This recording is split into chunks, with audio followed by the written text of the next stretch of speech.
Hello friends, CTT and STT commission group team की तरफ से आपका स्वागत है।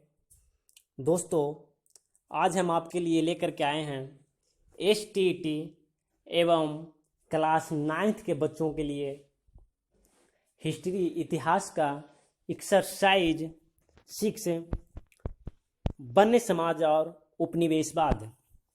हम आज वन्य समाज एवं उपनिवेशवाद से बहुत सारे प्रश्न निकाल करके लेकर के आए हैं जो STT के जो तैयारी कर रहे हैं री एग्ज़ाम के लिए मेरे प्यारे साथियों एवं छोटे छोटे भाइयों जो कि क्लास 9th की तैयारी कर रहे हैं। कोविड-19 को लेकर के बहुत सारे एग्ज़ाम के प्रिपरेशन अच्छे तरीके से नहीं कर पा रहे हैं, तो इसके लेकर के हमने बहुत पहले से सीटेट के लिए एक बैच चला रहे थे।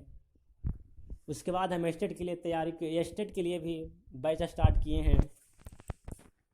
तो चलिए आज हम देखते हैं। प्रश्न देखने से पहले हम आपके स्क्रीन पे कुछ लेकर के आए हैं, तो इसे हम देखते हुए चलेंगे। एक मोटिवेशनल लाइन है जो हम ढूंढ के लाए हैं। अगर जो ये मेरी लाइन अच्छा लगे तो प्लीज़ एक बार लाइक करते हुए जाएंगे। कहना चाहते हैं कि बीच रास्ते से लौटने का कोई फ़ायदा नहीं, क्योंकि लौटने पर आपको उतनी ही दूरी तय करनी पड़ेगी जितनी दूरी तय कर आप लक्ष्य तक पहुंच सकते हैं। दोस्तों, ये लाइन हमेशा मोटिवेशनल के लिए है, मोटिवेट के लिए है, तो इस लाइन को हम पढ़ के एक बार ज़रूर इस पर विचार करेंगे। अगर जो अच्छा लगे तो प्लीज़ एक बार लाइक एवं शेयर मेरा वीडियो को ज़रूर करेंगे। जो फर्स्ट बार आए हैं वो सब्सक्राइब कर लेंगे एवं बेल आइकन ज़रूर दबा लेंगे। तो चलिए हम आपके लिए लेकर के आते हैं प्रश्न। पहला प्रश्न है आपका एक्सरसाइज 6 का, भारतीय वन अधिनियम कब पारित हुआ? भारतीय वन अधिनियम कब पारित हुआ? फर्स्ट नंबर ऑप्शन है 1834 ईस्वी, सेकेंड ऑप्शन है 1865 ईस्वी, थर्ड ऑप्शन है 1850 ईस्वी एवं फोर्थ ऑप्शन है 1872 ईस्वी। तो भारतीय वन अधिनियम जो है वो 1865 में पारित हुआ था, यानी कि फर्स्ट का ऑप्शन नंबर जो होगा वो बी होगा। अगला प्रश्न देखेंगे।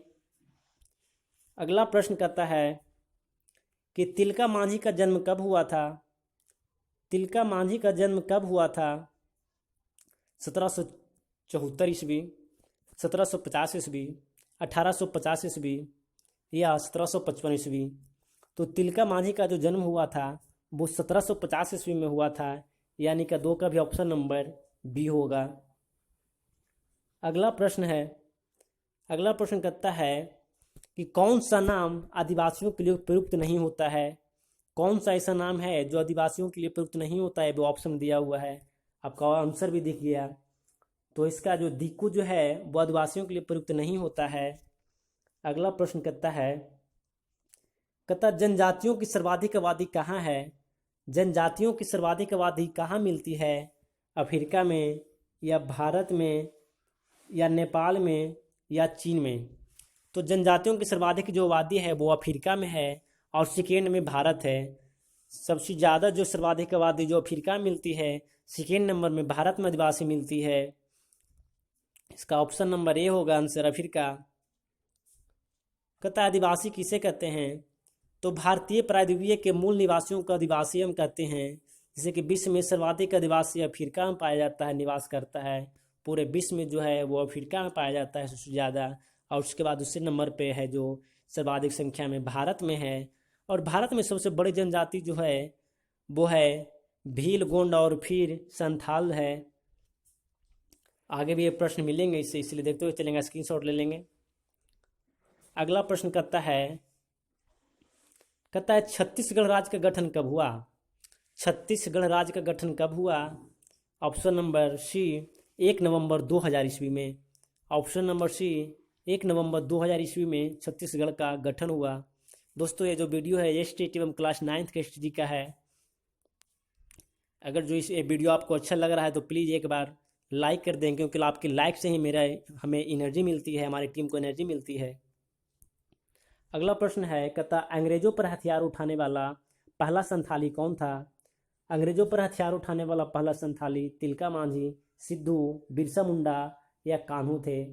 तो इसका जो 7 का जो राइट आंसर जो होगा वो तिलका मांझी होगा, यानी कि 7 का राइट आंसर ए होगा। अगला प्रश्न है, कहता धरती आबा हम किसे कहते थे? धरती आबा के नाम से किसे पुकारते हैं? मदरा महतो को, या बिरसा मुंडा को, या तिलका मांझी को, या जतरा भगत को? तो हम बताना चाहेंगे कि धरती आबा जो है वो धरती आबा के नाम से बिरसा मुंडा प्रसिद्ध थे। बिरसा मुंडा को पुकारा जाता था धरती आबा, यानी कि 8 का राइट आंसर जो होगा वो बी होगा। अगला प्रश्न कहता है कि कौन सा नृत्य आदिवासियों से संबंध नहीं रखता है? झूमर, डोमकच, कथकली या छऊ? तो कथकली जो है वो आदिवासी से संबंध नहीं रखता है, बाकी सब आदिवासियों का ये नृत्य है, झूमर, डोमकच, छऊ। दोस्तों, CTET एवं STET आपके लिए बेहतर प्रयास कर रहा है, आपके लिए और आपके रिजल्ट के लिए। तो प्लीज़ एक बार वीडियो को लाइक करते हुए चलेंगे। कहता है कि बिरसा मुंडा का जन्म कब हुआ था? बिरसा मुंडा का जन्म कब हुआ था? 1871 ईस्वी, 1872 ईस्वी, 1873 ईस्वी या 1875 ईस्वी? तो बिरसा मुंडा का जो जन्म हुआ था वो 1875 ईस्वी में हुआ था, यानी कि ऑप्शन नंबर डी होगा।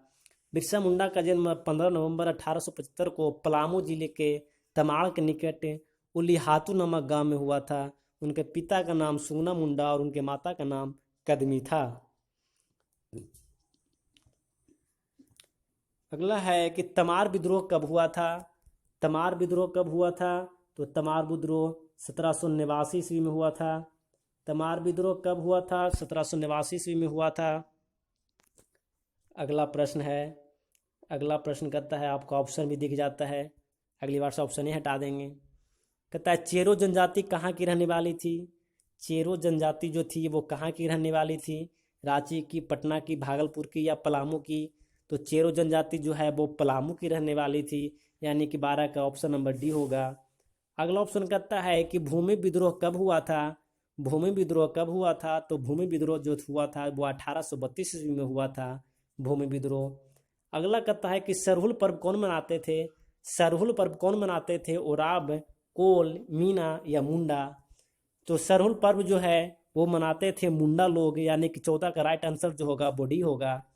अगला प्रश्न कहता है कि दामन ए कोह किस जनजाति का इलाका था? दामन ए कोह किस जनजाति का इलाका था?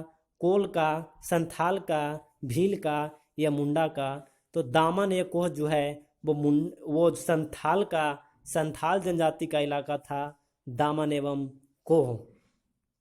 अगला प्रश्न कहता है कि कंद विद्रोह किस राज्य में हुआ था? कंद विद्रोह किस राज्य में हुआ था? उड़ीसा में, झारखंड में, बंगाल में एवं बिहार में?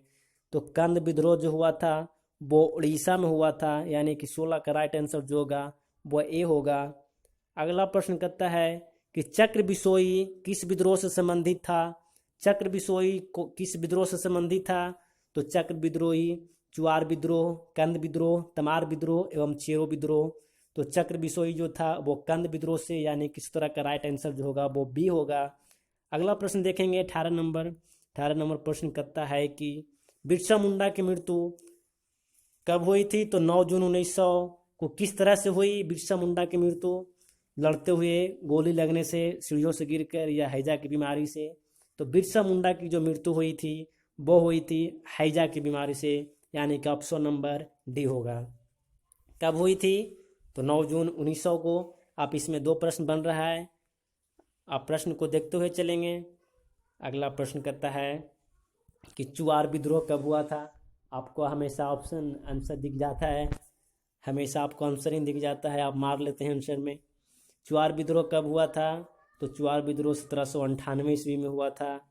अगला प्रश्न कहता है कि जनजाति दिक्कू किसे कहते थे? जनजातियां दिक्कू किसे कहते थे? पुजारियों को कहते थे, या बाहरी लोगों को कहते थे, या कुटुंब को कहते थे, या कबीला के लोगों को कहते थे? तो जनजाति दिक्कू जो है वो बाहरी लोगों को कहते थे, यानी कि 20 का राइट जो आंसर होगा वो बी होगा। जनजाति किसे कहते थे? तो बाहरी लोगों को। अगला प्रश्न हो गया कि मरियाह प्रथा किस जनजाति में प्रचलित थी? मरियाह प्रथा किस जनजाति में प्रचलित थी? कंध में, चीरों में, गुंड में या कोल में।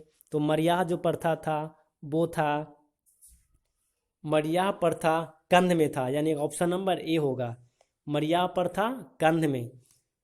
ये देखें कि मरियाह हम कहते किसे हैं, मरियाह का अर्थ, मरियाह का अर्थ भी बहुत सारे को समझ में नहीं आ रहा होगा। तो मरियाह प्रथा यानी कि ये क्या बोलता है, पुरुष का, मेल का जो बलि जो दिया जाता था उसे हम मरियाह कहते थे। यानी कि इस प्रथा में मनुष्य को बलि चढ़ाया जाता था, बलि दिया जाता था। इस प्रथा जो है वो है कंध में मरियाह प्रथा, यानी मनुष्य का बलि। अगला प्रश्न कहता है कि भारत में निवास करने वाला सबसे बड़ी जनजाति कौन है। तो ऊपर में बताए थे भील है, भारत में निवास करने वाला सबसे बड़ी जनजाति भील है। अगला प्रश्न देखेंगे। अगला प्रश्न कहता है कि बिरसा मुंडा ने ईसाई मिशनरियों पर कब हमला किया था। बिरसा मुंडा ने ईसाई मिशनरियों पर कब हमला किया था।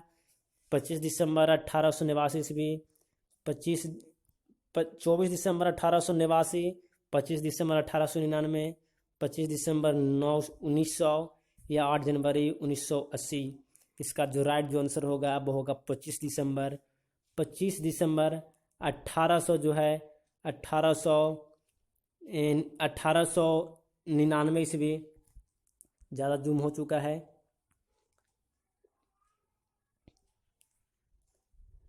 बिरसा मुंडा ने ईसाई मिशनरियों पर कब हमला किया। तो 25 दिसंबर 1899 ईस्वी को किया, यानी कि ऑप्शन नंबर बी 24 का। अगला प्रश्न देखेंगे।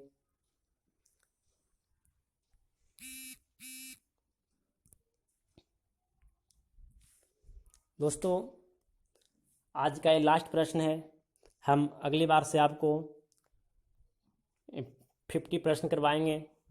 अगर जो मेरा ये वीडियो अच्छा लगा तो प्लीज़ एक बार लाइक करते हुए जाएंगे, जो अभी तक लाइक नहीं किए हैं। जो मेरे इस वीडियो को शेयर भी करेंगे, जितने व्यू आएगा उतने हम मोटिवेट होंगे, उतने हमें ऊर्जा आएगी वीडियो बनाने के लिए। वीडियो सभी के लिए यूजफुल होगा। हम साइंस वाले स्टूडेंट के लिए भी, जो मेरे साइंस वाले साथी हैं वो भी वीडियो प्रोवाइड कर रहे हैं, और आपके बीच इसी चैनल के माध्यम से करवा दिया जाएगा इसी ग्रुप में। धन्यवाद।